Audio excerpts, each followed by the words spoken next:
Ce vendredi, Human Care Foundation, Mila for Africa et CCR Kalinka se sont rendus à Toubadjor, situé à 46 km après Ngaïméré.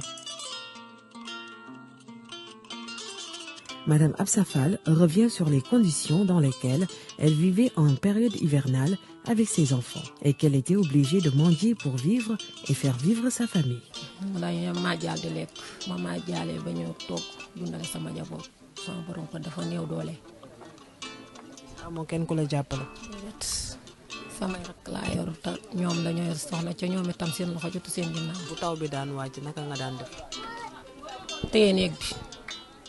damay téye sama borom kër téye xale yi téye ñu mënta ñi ma xamante ma ñëwee dama leen di boot ñu téye xale yi mën a téye ba taw bi sewet wala ma jël ab baas muur leen si ci kaw lal bi ndox mi day wàcc ci kaw ma muur leen ci téye ko ba taw bi sewet ma doog a dindi bokkatu noonu wala ma toog ba asamaan set xale yi tëdd.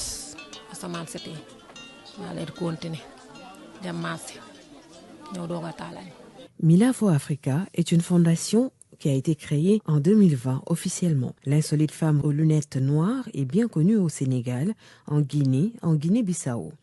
Mila sauve des enfants albinos de conditions de vie difficiles, les protège de l'empiètement de la population locale, leur construit des abris, distribue aussi des vêtements et de la nourriture. C'est en 2016 que ça a commencé. Elle était à Sierra Leone. Elle était là-bas pour les besoins de sa fondation. Et elle aidait une famille. Et c'est là où on lui a dit qu'il y a une autre famille à côté qui en a vraiment très besoin. Elle est partie les voir. Et c'était une famille d'albinos où il y en avait 4 qui étaient d'albinisme, dont le père qui avait le cancer au niveau de la tête et qui avait un besoin d'assistance immédiate pour se faire opérer. Et là, elle a réagi tout de suite, elle a fait contacter ses partenaires et ils l'ont amené au Portugal pour le soigner. Et c'est là, en fait, où elle a eu sa première rencontre avec les albinos et a pris conscience des problèmes des albinos.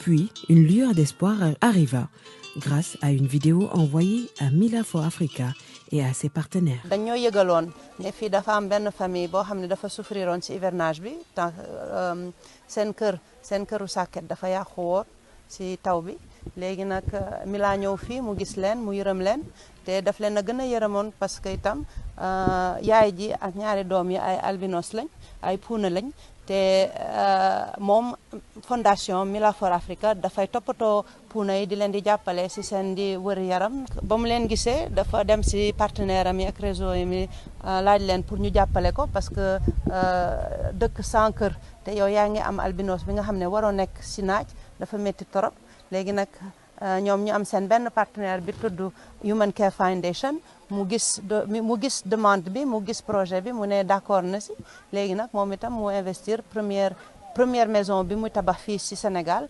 ak waa Mila muy kër bi nekk fii suñ ginnaaw.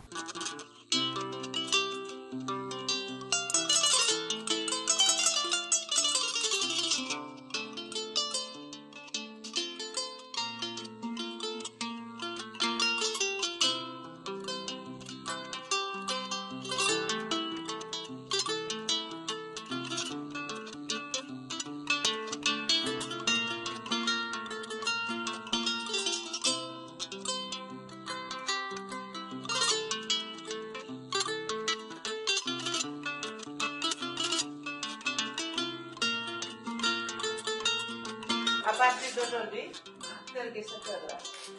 ku la neex nga teral ko ku la neex nga daan ko mais fii sa kër la. li ngeen def nii yal nay asaka jëlee yal na ngeen ko yàgg a def ci kattan suñu borom yàlla guddal fan yi wéral cër yi. Nous avons eu de la chance de tomber sur une entreprise sénégalaise qui est en train de pointer du doigt et qui travaille beaucoup dans les maisons sociales, à savoir Gaï Immobilier. D'ailleurs, ils sont ici présents. Et ils nous ont fait, il y a plusieurs entreprises de construction qui nous ont fait une proposition, mais pour entrer dans le budget, parce que $8,000, c'est à peu près 4,5 millions, 4,6 millions, tous ceux qui construisent des maisons savent que ce n'est pas beaucoup. Et donc, nous avons eu à considérer plusieurs propositions et sur la base de ça, nous avons entamé la procédure de construction. Mais en sus de ces $8 000, il y a eu tous les frais de déplacement, les frais d'experts, les frais d'achat des éléments complémentaires, notamment l'ameublement. Tout ça, ça entre dans le budget global. Et donc, le budget global, il est probablement autour de $10 000 à $12 000. nu ma yëg xanaa kontaan rek sama xol sedd buy sant yàlla sant leen yal na leen yàlla jàppale.